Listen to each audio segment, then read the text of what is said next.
So, this is Garth, head brewer of Litherman's Limited.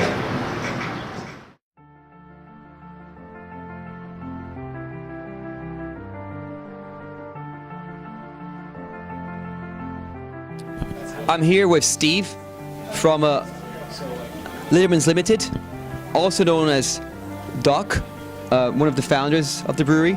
He's got a partner called Michael, MHP, is that it? Yep. Also known as MHP. And just chatting a couple of minutes ago, he was telling me how they got together because of music. But I'll let him tell us the story and introduce the history of Limited.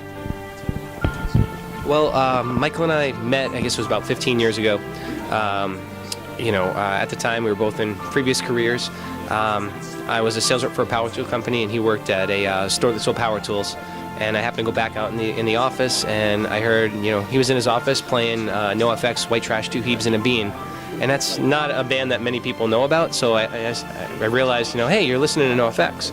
We started talking about music, realized we had a lot of commonalities with music. Years later, multiple times, talking about music over beers, things like that, we decided to put a hip-hop group together. And we were called Litherman's Load. So we'd get together on Friday nights and record music in my basement. I'd make the beats, and I used to DJ, so I have turntables, and we'd put down rhymes on top of beats. Usually drinking my homebrew while we did that.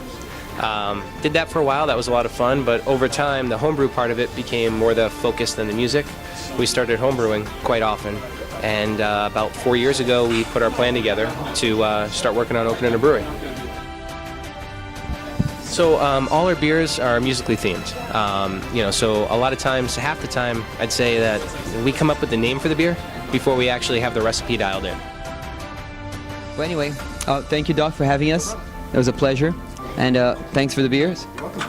And if you're in Concord, if you're hitting the capital city of New Hampshire, you can't miss out and come here to Litherman's Limited. Thanks. Well, cheers. Cheers.